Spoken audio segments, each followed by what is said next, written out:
Hello and welcome to a video that's kind of unorthodox for me to make. A while back, and by a while back I mean like a year ago, me and a couple friends of mine did a draft of the Sacred Stones, an LTC draft. Um, and I'm just going to go over the teams and some of the general strategies I used. Recently I've gone back over and replayed some of the draft routes using 100% growths just to get a feeling for what the draft teams would be like if the RNG went their way perfectly every single time. So, to go over the rules of a draft real fast.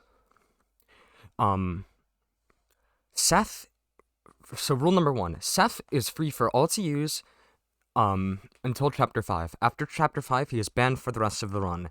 There is one exception to this, but I'll get into that later. The players can go either Erica route or Ephraim route. Ephraim route, Chapter 11, Phantom Ship. We decided on this after the race, because this is an LTC, after it started, that any player who goes Ephraim route can bring either undrafted Dwessel or undrafted Seth to Phantom Ship, because just to make the lives easier, because otherwise you may have to do it with only Ephraim, Vanessa, Colm, and then whatever units you have drafted. Which isn't that great, because low manning that map kinda sucks in an LTC format.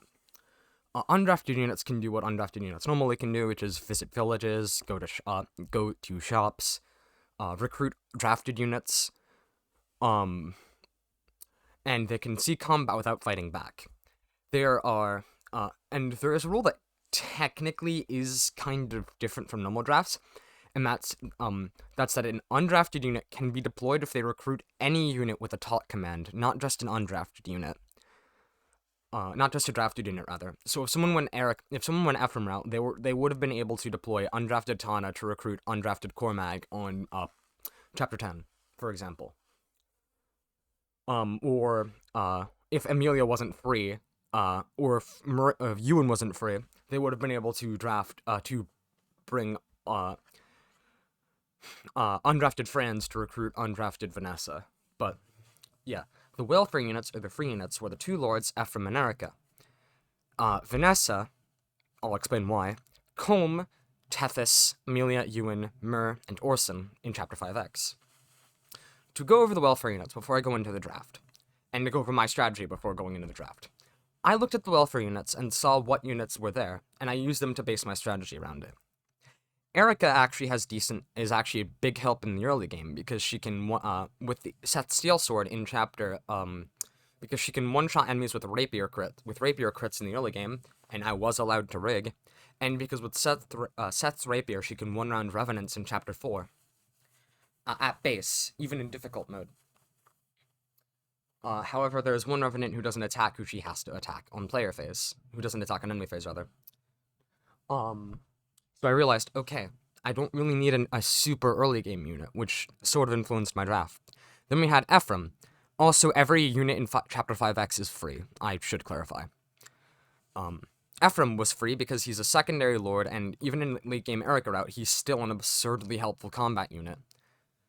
And we also didn't want to penalize anybody who let Ephraim get into combat in Chapter 15.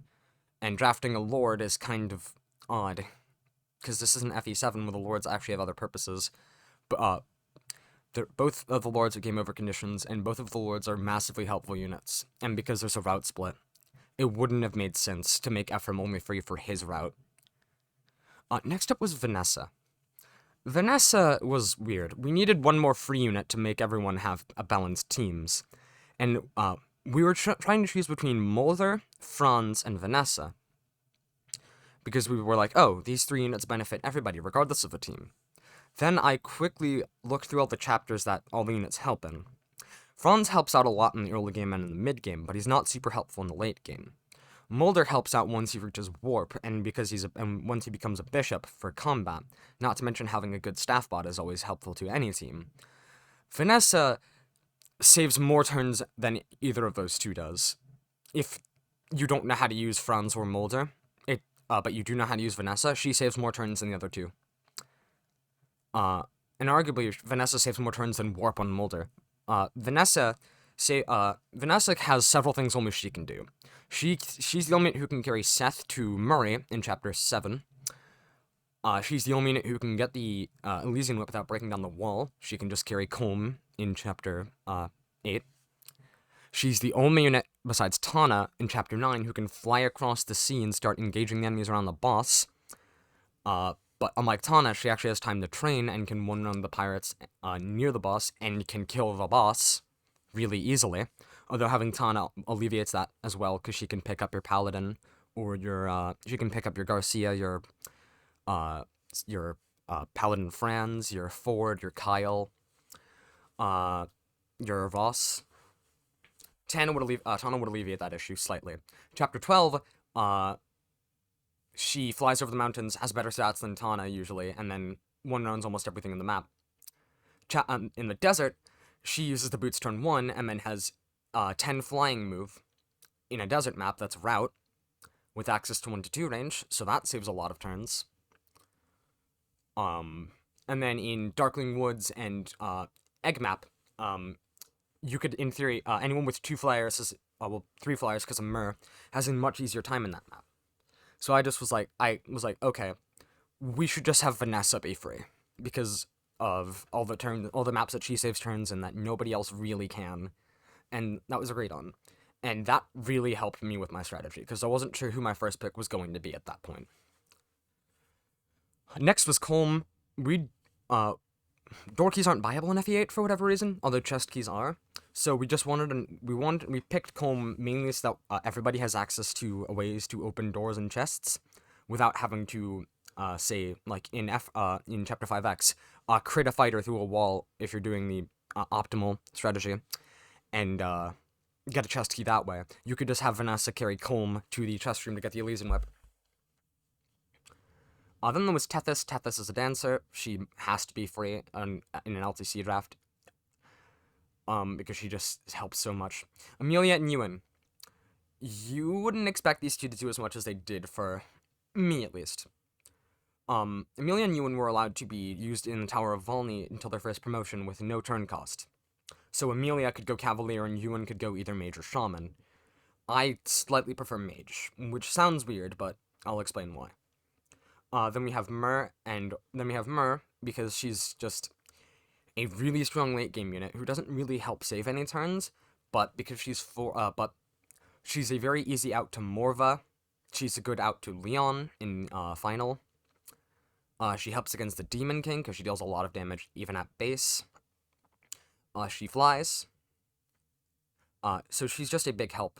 Even though she doesn't save a lot of turns, she's a big help, and it's nice to have an extra flunky, especially who can fly for the egg map, which was the main reason that we had her. And then Orson in 5X, everyone was free in 5X, so putting him there made it so that the picks were even, instead of just having an extra tier, like, for Orson that said banned after 5X or whatever. Now, I'm going to be going in the order that this draft happened and explaining the picks, but I also want to explain my strategy real fast. I was the one who had the most experience drafting in this group, and I used the welfare units to plan my first pick. It took me like 5 minutes to pick my first unit, and it wasn't because I was trying to stall for time or anything. It was because I was trying to decide between 2 units. I knew who the first pick was going to be, and I did not plan to get him at all. I knew I had either of the 2 units that I was going to pick first. I was going to get, because I don't think Lady values them. Well, Lady doesn't value them, so even if I got dead last, even though Dell does value one of them, he doesn't value him as much as I do, I don't believe. Anyway, round 1, the unit that I knew I wasn't going to get, and even if I was first, I wasn't going to pick him, was Franz. Franz is a very strong unit. If you don't know how good Franz is in Fe8, I cannot say it in words. I cannot word it out properly. He's basically a mini Seth in this, and he is the easiest training arc in the game, out of any drafted unit, besides maybe Arthur, because he just does what Seth does in Chapter 4, which is route a lot of monsters, because you can do that, I think, with +1 strength, +1 speed, and an Iron Lance. Seth can Seth can help out by carrying someone, and then using like a slim sword or whatever, because he can carry Arthur. But yeah, undrafted units or free units, undrafted units or free units are allowed to rescue undrafted units. Well, undrafted units can rescue undrafted units, but only free units and drafted units can rescue other free units or drafted units. Yeah, Franz is very easy to train. In Chapter 2, the way you train him is you have Seth pick up Gilliam, Ross, Mulder, any unit besides Erica and Vanessa, and then you have him equip an iron sword or steel sword, and then you have him go down, and then you have him bait the brigands, starting on turn 2, and then you just have him weaken the brigands to the point where Franz can kill them with his iron sword, or Vanessa can kill them with an iron lance traded to her by Gilliam, or Erica can kill him. It's just a very easy strategy that helps you train any good unit. It's also used in draft races. But yeah, what does Franz do? Franz is basically replacement Seth after Seth drops out. After Seth is no longer usable, rather. And he is so helpful. He has 7 move, 8 move promoted, and I think swords gave him the boots, so he had 10 move. Even though I wouldn't have. He has access to swords and lances. You go paladin instead of Great Knight in an LTC draft. Unless you have a specific plan in mind. Yeah, he has swords and lances. So he has access to 1-2 range, and he has access to the Armor Slayer by Torado if you promote him, which you should. He's the first drafted unit who promotes. He should be the first drafted unit that promotes. However, I promoted my first drafted unit both in Chapter 7 before you could possibly promote Franz. Because he gets Murray's Nightcrest in Chapter 7 and then gets either 1 or 2 more levels and then promotes. Which allows him to use the Armor Slayer. If he has 14 strength post promotion, you give him the Chapter 7 Energy Ring and the Armor Slayer, and then you 1-run Storado. If he doesn't, you use like a Silver Lance or Steel Lance, or you just use the Armor Slayer. You want to get Franz to working on Lance rank really fast, and he's fast enough usually to double enemies even with a Steel Lance, which grants extra weapon experience. And then in the late game, he's not as helpful because he can't fly, so he takes terrain penalties. And then in maps like Darkling Woods, especially, you need a flying unit to help ferry.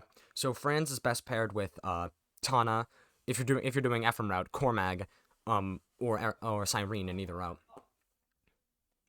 I mean, he has a very easy time against. He has a decent time against Morva, but I argue that the Lords actually have a better time against him. But I'll get to that.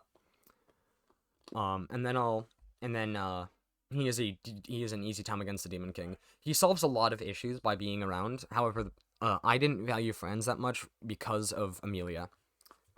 So, to go into my draft strategy in full, I will show my first pick. My first pick was Arthur, and he solved the last remaining issue I had. So with the Lords, I had early game combat in Erica. I had a unit who was going to get a lot of training in 5x, and who was going to be very helpful when he returns, because I was going Erica route, I knew that for sure. Although I would have been fine going Ephraim route. I had a flyer, who I could dump everything into. I had the Chapter 7 Energy Ring, and I had another early game combat unit. I had a Dancer. I had a Paladin already, in Amelia, because I was allowed to rig, so I was allowed to rig her Tower of Valny levels to give her perfect offensive level ups.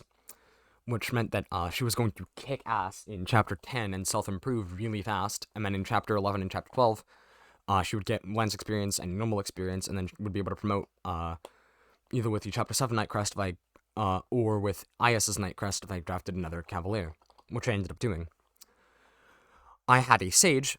Now, that sounds weird, but I didn't need a Summoner with Arthur, because I had Warp.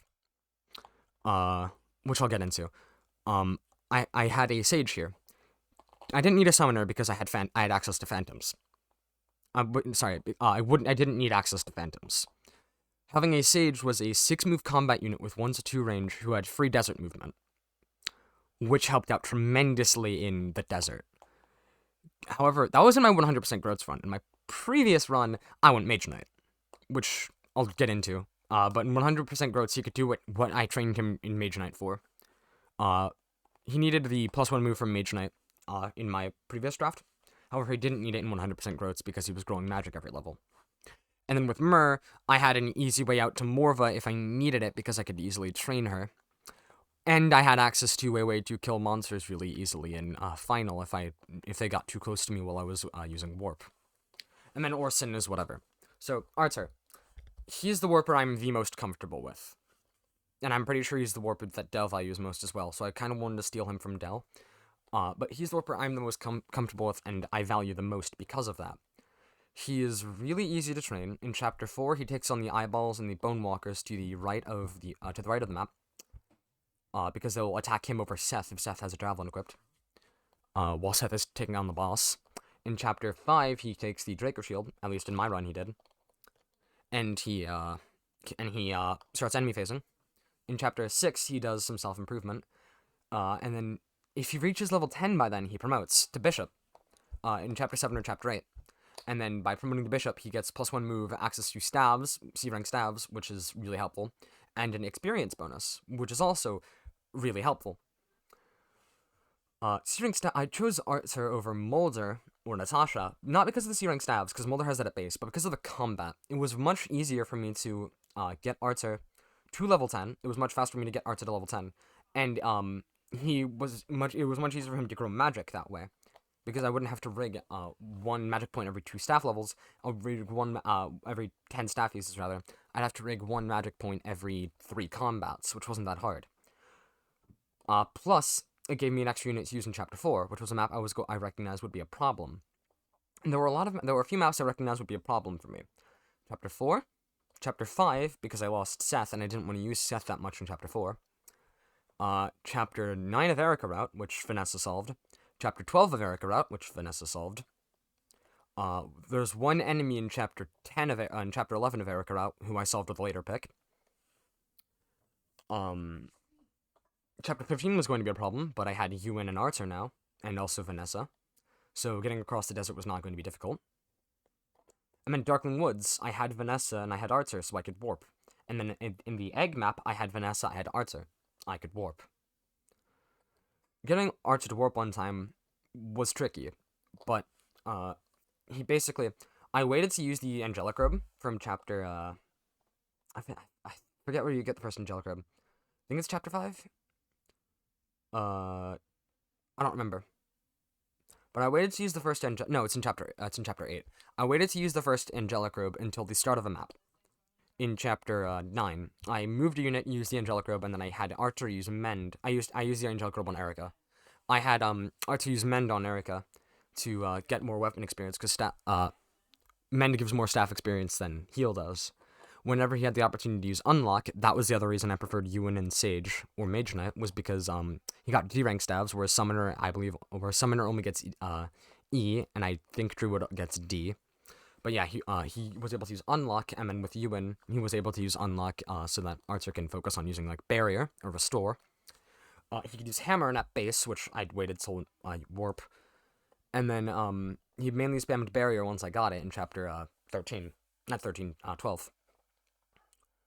Every single turn where he can use a staff instead of fighting, he used a staff. He got to Warp in Chapter 15 on the second to last turn, and then he was able to start warping then. He didn't have tap magic. In my 100% growth run, he promoted in Chapter 7. No, in Chapter 8, rather, because he did a lot of self-improvement. He was like 13-1 Bishop Archer, and he had really good stats. And then he just started spamming staves because the fighting that he got into in enemy phase helped him cap his stats out. And he capped his magic after using Warp in Chapter 18. Yeah, he had access to Hammer, and then Archer base, and then if I got the Purge, which I probably wasn't going to, but if I got the Purge Tome, he would have been able to purge eggs when he wasn't able to use Warp. Although there is another better Purge user for that. Dell's first pick was a unit that I didn't really expect. I expected Mulder from him, but he chose Ross. Now, am I saying that I think Ross is a bad pick? No, I think Ross is actually a pretty good pick, because Ross, as a pirate and then into Berserker, saves a lot. It doesn't save that many turns, but he improves the reliability of some maps. He does things that only he and Dozla can do, which is River Walk, Walk on the Sea, walk across rivers in Chapter 7. Not as a Berserker, but as a pirate. And then he can climb on mountains in Chapter 12 Erica, or he can walk, or he can be rescue dropped in the ocean in Phantom Ship in FM Route, which helps route the map, because you can have like Vanessa with Javelin drop Hand Axe Ross, and then both of them one-round enemies. However, Ross's training arc does take away slightly from the turn count, because he is forced to stay near the start of Chapter 4, because he can't move that far, and Erica already handles most of the things there, so you have to either slow down Erica and make her training harder, or you have to make it harder for Ross's training. Ross can use the Steel Axe at base, and the enemies cannot double him with it. However, his attack speed kind of sucks, and his speed growth is really sus. It's 25, I think. So his training is kind of bad outside of 100% growths, but when I get around to doing his team in 100% growths, I'm going to be happy with Ross. I'm not sure if Dell is planning on going Erica route or Ephraim route, because his team was mostly Ephraim route units.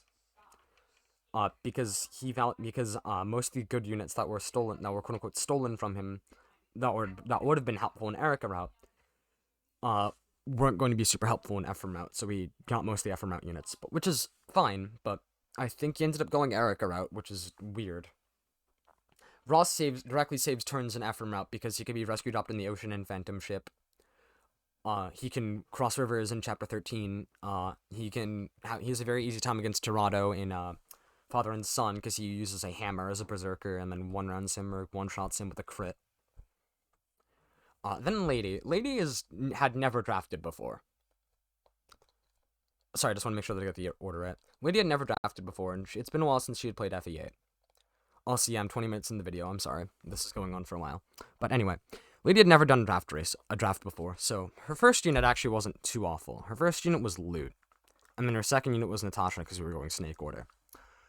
Loot is basically Archer, but worse in every area. She's slightly bulkier at base. She's one more magic. And she can go into Mage Knight, but she can't go into Bishop, so she has no easy access to C stabs. She's frailer, in the long term. She is one point of speed slower. She has less constitution, so she gets weight down. And all in all, she's just worse than Archer, because she has to go Mage Knight for high move, but then she gets slowed in the desert. However, she has to, but it's still relatively easy for her to get access to, Warp. I was able to do it in the 100% growth run just fine in time for Chapter 16. You just get her into Mage Knight by Chapter 11, and then she uses, Torch on every turn. Then she had Natasha. Natasha is Molder, but worse, and I'll go into her when I get into Molder, so I'm not going to go that much into her. Especially because Dell's next pick was Molder. Molder is a level 3 priest with C-rank stabs that joins with decent base stats. 9 base speed is really helpful. Can promote into Bishop, has access to every good staff early on, and then he can fight pretty well post-promotion, because as a Sage he can use Allfire, or as a Bishop he can use Shine with Slayer. Natasha is literally the same but worse. She only has D-rank stabs, she joins at a lower level, she joins later. She has piss poor bulk, she's not very fast, she's not very lucky. Her only real use would have been as a torch spam bot, which she ended up doing anyway. But if you do find a way to promote her, she is rather helpful because of Slayer. Any unit with Slayer is helpful. My second pick was a mistake, I'll be honest. It was Joshua. Early game combat was not an issue for me because I was going to train Erica, Colm was going to help out a lot, I had Vanessa, I had Seth until Chapter 5, and I was like, oh, I need a good combat unit after Chapter 5. Joshua is one of those. He's really not.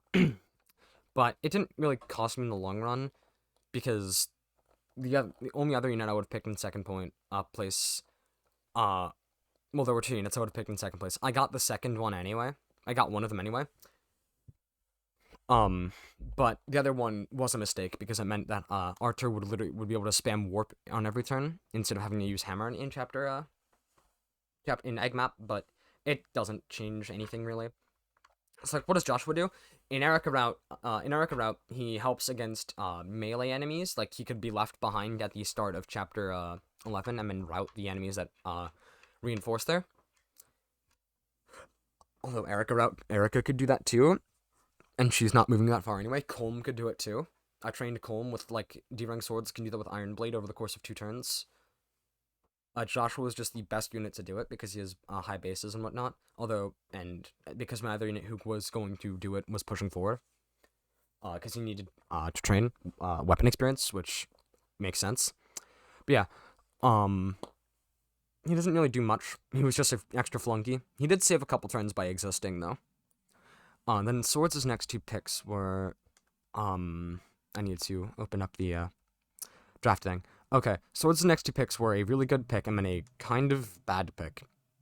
Swords' next pick were Sally, who we'll get into, and then La Rochelle, who's basically Natasha, but she joins later. She is not very helpful. Getting to Sally, though. Sally would have helped me out in my team a lot. So Swords needed a Warper, which is why I chose Sally. Sally would have helped out on my team a lot, because you can use Hammer at base, and I should have taken Sally to prevent Swords from getting him. And also because he's a good combat unit who would have been able to be deployed in Chapter 15, and then I would have been able to use Mage Knight Yuan instead of Sage Yuan for combat in that map. But it doesn't really change anything. Sally has very good combat. He's basically mini Pent. He's like Pent with -2 in every stat, and then worse weapon ranks. He can use. I'm pretty sure he can use Purge at base, which is really helpful in egg map because he can attack eggs from 10 tiles away without having to be warped or rescued. He can get to rescue really easily, and then in Erica route, he can get to warp really fast and on time, which is very important. He can't really do that in Ephraim route. There's not much more to say about him, because the first round picks are the most interesting units to talk about, and then Molder. Then La Rochelle is Natasha, but joins later with slightly better base stats, but way worse availability and only a 7 move horse. Kinda sucks. Maybe it's even 6 move as Troubadour. Then my next pick was, I wanted a unit to to feed experience to in Chapter 5X. And it was going to be one of these two, one of Ford or Kyle. I chose Ford because I like the +1 level lead he has. And then in the, in the 100% growth run, he was absolutely the better pick because he promoted faster and then got a lot of experience.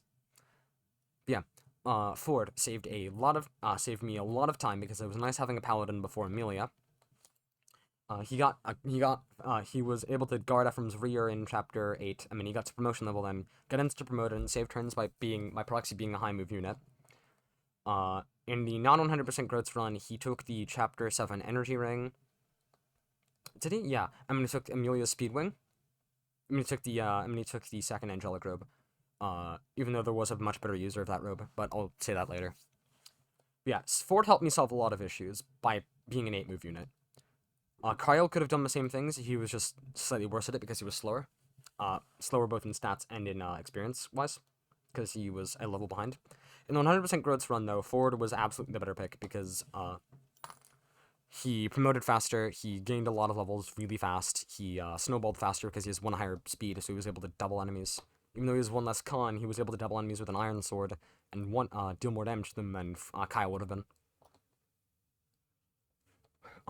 Dell's third pick was surprising everyone involved, Cormac, because in Erica route, Cormac doesn't help. At all. You don't recruit him. He joins on Chapter 13. On turn 7 of, I think it's turn 7 of Chapter 13, 13, and then you don't recruit him. Because he joins too late. He joins with an Elysian Whip, which would have been helpful for one other unit, but he doesn't really help. However, he can insta-promote. And then, in Ephraim route, Cormac is basically a second Vanessa for Dell, if you want Ephraim route. He needs 3 levels to promote, but after insta-promotion, he doubles every single, with Amelia Speedwing, he doubles every enemy at base on Phantom Ship. He has decent skill, he has shitty luck, but that doesn't really matter. He has really good strength, really pretty decent speed, really good defense, really good HP. He's basically a second Vanessa. He doesn't die, and he deals with a lot of problems that Vanessa also solves. And then the ladies' 2 picks were Tana and Marissa. On Ephraim route, Tana's fine, but on Erica route, Tana's kind of a trap, which is why I didn't pick her. So, to explain that. On Erica route, there is one main problem with Tana. Elysian Whips. Because you don't recruit Cormac, who has your second Elysian Whip, you don't get a way to promote Tana until Chapter 15 unless you bypass promoting Vanessa. Which is a problem. Or you could do what I ended up having to do in the 100% growth run, which is kill renek, kill a recruit renek, get the member card, buy an Elysian Whip in Chapter 14. Or you can use the Master Seal in Chapter 15, which is weird to get onto Tana, but it is possible. The strategy to get the Master Seal up to Tana is by having Ephraim have a full inventory. Ephraim or Noel, I think it has to be Noel, have a full inventory, and then visit the Master Seal Village. I don't know if Ephraim can do it on turn 1 when he rejoins. The way they give him the full inventory, if Ephraim has a full inventory, to give Ephraim a full inventory, he just carries some of Ford and Kyle's items with him. Usually a steel lance, a vulnerary, a javelin, Reagan leaf, and then just whatever random item he has. Or he can take Noel's flex tome or Dressel's silver axe or whatever, and then if he doesn't have an extra slot, he visits the village, sends the Master Seal to Convoy, and then Tana takes it from Convoy, promotes.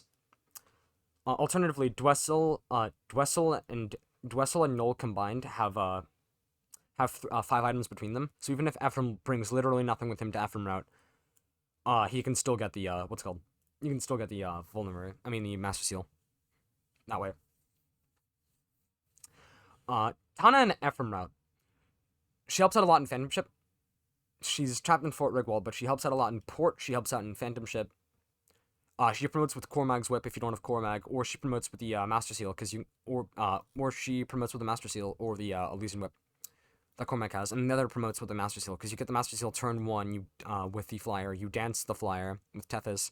The flyer moves their max move up towards Kalek with an Axe Reaver, promotes, and then Ken goes up, and then they can face Kalek on turn 2 or turn 3 with an Axe Reaver. And have a very good chance of one-rounding him. Chapter 15, I'll get into with another unit that I pick. That goes over my issues. Kalek is going to be rather difficult for everyone to deal with. Marissa's a unit who doesn't exist on Erica route, and she does exist on Ephraim route if you recruit Ewan, which I think Lady did. Because Ewan does help out there, because he's a 6-move unit in the desert, although we can also go Mage Knight in the desert, which is really helpful. And also, Ewan would, in theory, be trained to Mage Knight by father and son, which means he's a 7-move unlock user, which is really nice. Dell's next pick was Garcia. He wanted early game combat, he got early game combat. He already had Ross, so I kind of disagree with the Garcia pick, but it's negligible. My next pick was a unit who you probably expected to go much earlier, and who I should have picked in second round. It was Garrick. Garrick insta-promotes. He gets maybe 1 level, if that, and then insta-promotes to Hero. I chose Hero. Ranger is technically better, but Hero is more reliable. He then trains Axe rank up to S rank. In Ephraim route, he needs C rank Axes by chapter 15, because he has with that, he has a very, very reliable way of tackling Kalek. Because he gets 1 speed wing, and then that 1 speed wing, and then I think 1 speed proc lets him double Kalek with the Sword Slayer and 1-round him.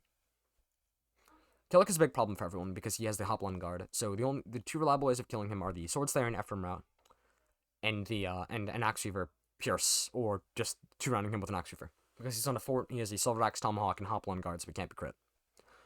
Chapter 15, I should probably go over why it's difficult. It's a desert map with a lot of 1-2 range enemies. It has some promoted enemies at the bottom who are rather difficult to take out, although in Ephraim route, Ephraim with a spear can handle them really easily. It has Valter, who has really high stats, who was crit on every single enemy, who was crit on most carries, and most units in general, besides Ross. Has Affiliate Shield, so a unit like Inez or Mimi can't take him out, which isn't that big of an issue. Although it is an issue is that on Erica route, you can't use an Excalibur user like Ewan or Saleh, or I guess Loot, to 1-round him with Excalibur with effective damage. And he also has 1 2-range spear. So you need to either double him with the Dragon Spear, Dragon Axe, or Worm Slayer, which you get 2 of those weapons in that map. However, Erica can give her Rapier and a Vulnerary to Saleh and Ephraim route, and he can kill the the Berserker that drops the Dragon Axe and drop it to Convoy for Ephraim's party, so we can have Ross take the Dragon Axe out, or Ross, Dwessel, whoever you have down there, and then they can 1-round or deal a lot of damage to Valter with the Dragon Axe. However, Valter can be crit, so a unit like, and he also can be pierced, so a unit like Vanessa with the Dragon Spear, Tana with the Dragon Spear, Cormac with the Dragon Spear, and Ephraim route, they all handle him really easily. And then Swords picked, Kyle, which I do agree with. Well, I don't agree with. And then Cyrene, which I do agree with. Why don't I agree with Kyle? She's Amelia, she's Franz. Those two get the first 2 night crests. Amelia just has better stats than Kyle, because she grows faster, and grows more. And Franz just takes the first night crest, because he's Franz. So go into Amelia.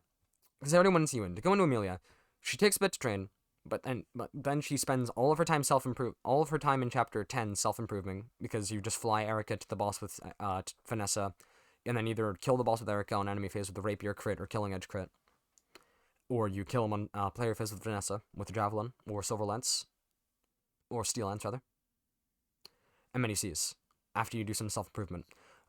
Amelia takes javelins, takes steel lance, self-improves, gets weapon rank, gets experience, potentially one-shots some enemies. She's good. And then she takes the second night crest from Ias in Sword's route, or in my route, or in anybody else's route. She takes the first night crest. Because spoilers, Swords gets Gilliam. And then you use the she promotes to Paladin, not Great Knight, Paladin, and then just has 7 move high stats, good lance rank, so she can use silver lances hopefully.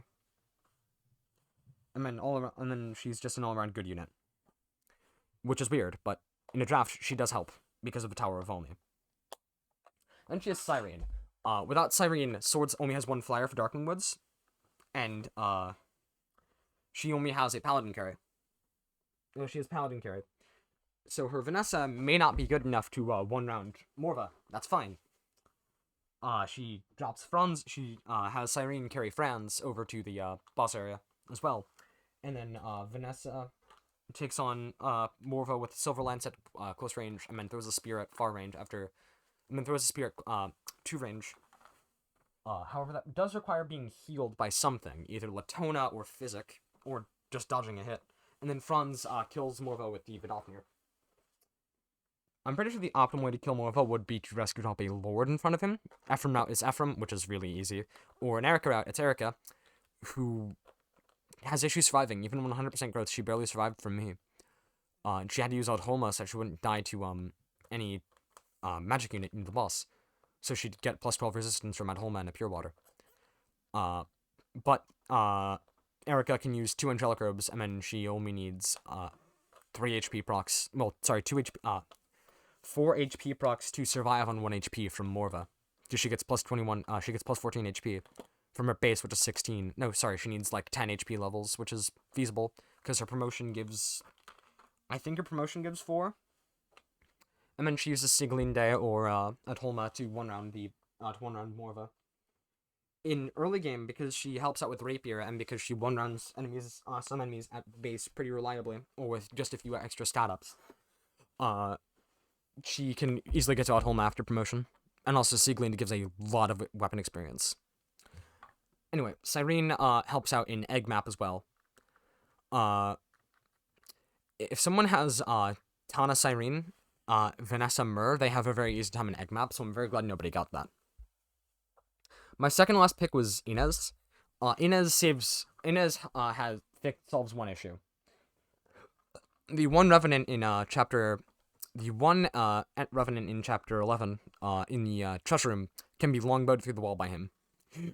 It just means you need to get the longbow, which requires Erica to be the boss killer by using a killing edge or rapier crit on Pablo. Or if she has high enough stats, using a silver sword to one-round him. Because remember, this was on difficult mode. But yeah, she should be able to double him just fine. And Inez absolutely doubles the Revenant with a longbow. You just says shaky hit, and I believe it's a 5-hit KO. But it's whatever. He saves a bit of time there, turn there. And then he can shoot down javelin pegs in chapter 15. With at 2 range pretty easily, and then with a killer bow or silver bow, he can take out the berserker and the 2 2 mercenaries that he starts near. He just needs because he one-rounds one of the mercenaries with the silver bow in the range of the berserker's hand axe, hits the berserker with the silver bow on enemy phase, kills the berserker on enemy player phase with the silver bow, gets the dragon axe, and then on turn 3 he kills the other mercenary. Or with a killer bow, he rigs a killer bow crit on the berserker at with on enemy phase. However, you need to buy a killer bow from chapter 14 Secret Shop, which I ended up doing with ladies team. I bought a I visited the Secret Shop. I didn't buy a killer bow. Dull's second to last pick was Dwessel. In Erica route, Dwessel's bad pick. In Ephraim route, he helps out a lot with fandomship, and because he drafted Dwessel, he would have been able to bring undrafted Seth to fandomship, which helped out a lot. Which would have helped a lot rather, because his team has a very easy time on fandomship because he is Ephraim, Vanessa, Amelia, Dwessel, Seth, Garcia, Cormac, Ross. I mean, he's devoted to use pure water on them. So, it's really nice. I mean, Dwessel one-shots most of the enemies there with hand axe. Ross, at that point, should be doubling with them with hatchet. Garcia uses hand axe. Cormac doubles them with javelins or one-shots them if he doesn't double them. Ephraim one-rounds them with javelin or short spear. Vanessa absolutely one-rounds them. So, Del would have had a very easy time on fandomship if he went Ephraim route. Ladies' last two picks were Nimi and then Dozla, which I actually do agree with. Dozla is the... Well, I agree with Dozla, not with Nimi. Nimi is absolutely the last round pick. Dozla is the last unit left who actually has anything that can be... Dozla is the second last unit left that has any meaningful contribution. And with Ladies' team, he helps out more than the other one does. Del correctly chose the other unit who actually contributed something, which is Null. Null insta promotes to summoner, uses summons in egg map, to bait shadow shots and to kill eggs. And then it was between Gilliam and Renek. I just chose Renek, because I wanted swords to have 4 Nightcrest users. Renek doesn't do much. He has C-rank swords at base. He has decent speed. Base he can steal the Hoplon guard from Kelek actually, but I had three ways of taking out Kelek. I had Garrick with Steel Blade. I had Joshua, who actually ended up doing it. Joshua with Silver Sword or Joshua with Atholma doubled Kelek and then dealt a lot of damage to him. I had actually for Amelia, for example, I had a lot of us dealing with Kelek. But being able to steal the Hoplon guard was the main reason to recruit Renek on Erica route. Meanwhile, on Ephraim route, he is Berserk bait and Father and Son, and he's able to. And recruiting Renek gives you the spear, the whatever items that he can get, because I believe he steals a barrier staff, steals a spear. Actually, it may not be barrier. I forget what staff he steals. Oh, he steals hammer and he steals. I think he steals hammer and he gets the spear, which Ephraim uses the spear. Ephraim likes the spear. Vanessa likes the spear. Franz likes Ford likes the spear in my route. Cormac loves the spear in Del's route. So even if you don't have him recruited, you still just deploy undrafted La Rochelle to recruit undrafted Renek because of the spear and the hammer and staff. He also has C-rank swords, so he can use killing edges to kill some enemies around Kelek if he's going to steal the help on guard, even though he doesn't have 1-2 range, so he's bad at it. And he can use the Worm Slayer. He can also rescue Erica, unpromoted Erica, which is not helpful at that point. Because a unit like Arthur, Colm, Ross, any mounted unit can do that. And then Gilliam does literally nothing. To put this into perspective, Nimi trips a wall in chapter 3. Gilliam cannot one-shot the wall. You want to get Seth through at turn 1. Nimi Garcia, Ross Garcia, Gilliam Garcia, they all break down the wall in 2 shots. Swords doesn't have Nimi. Her only units that can chip down that wall are Franz, who was not going to be doing that. And Franz, Erica, so Gilliam would need a javelin. Vanessa, who would need a javelin, and Seth, who would need a javelin. So she has a hard time taking down that wall. I had a hard time taking down that wall too, because I only had Arthur, Vanessa, Seth, Colm at that point, which was difficult. But in the rules, I did ask, and there was an exception made for that wall. But Swords had already beaten that map, so it kind of was bad for her. Because I did the run twice and asked the second time around if we were allowed to use an undrafted unit to break down the wall with no turn penalty, and everyone else said yes. So that helped me out. And then in 100%, so to go over these routes real fast and how I did them in 100% growths, because I realized it's been like 40 minutes, 45 minutes, whatever. In order to go over these, how these are going in 100% growths, I think my team is the best for 100% growths. It maybe me being a narcissist, but it's my team. I understand the problems it solves the most. But in the order of okay, so I haven't done Swords of Steam yet, but in the order of my comfort, how good they think they are it's me, Lady, Del, it's Swords Del. In the turn count so far, it was mine.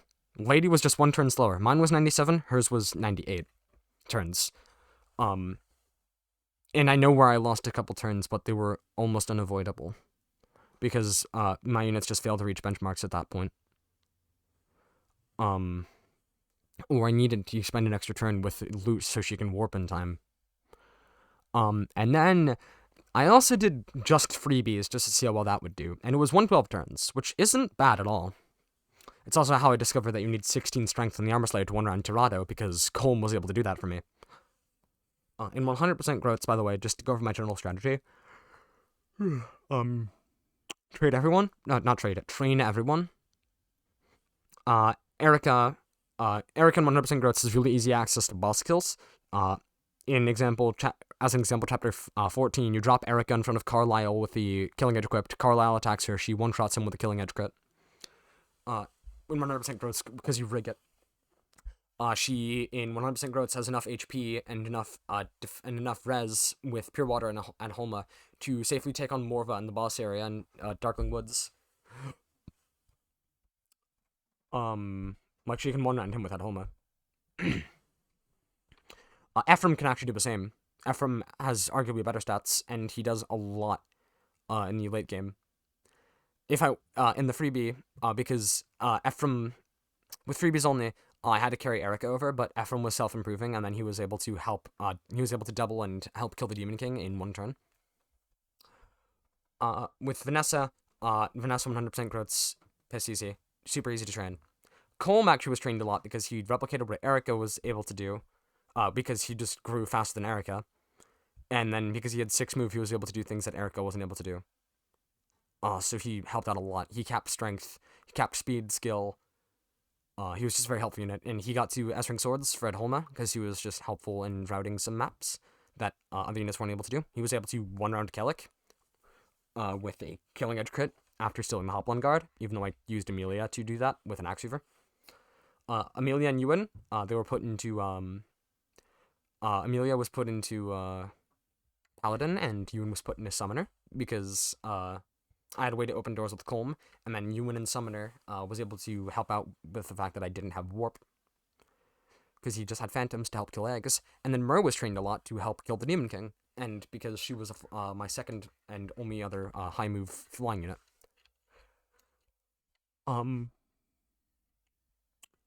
With my team, Archer did a lot of self-improvement. Joshua got to level 12, promoted with the second hero crest, and then did basically nothing for the rest of the run, although he helped kill one-range enemies and eggs in Egg Map, because of course he did. Ford was really helpful. He was a paladin who had to weigh himself down by carrying Erica and then use an iron blade to not one-round Amelia, because he would have one-shot her as well, and doubled her with high accuracy. And then he capped Lance rank, he one-shot the Dragon Axe Berserker with a Javelin crit, he killed Kellic in my first 100% growths run, and he was just massively helpful. He was integral to my 3-turn of that map, even more so than Amelia and Vanessa were. Vanessa, Amelia, Ewan, rather. Because Vanessa carried Amelia down to the lower area. Inez did literally nothing. Garrick wasn't very helpful. He was just a 1-2 range unit, with pretty good stats. 14, I think 15 strength, 15 speed was really helpful.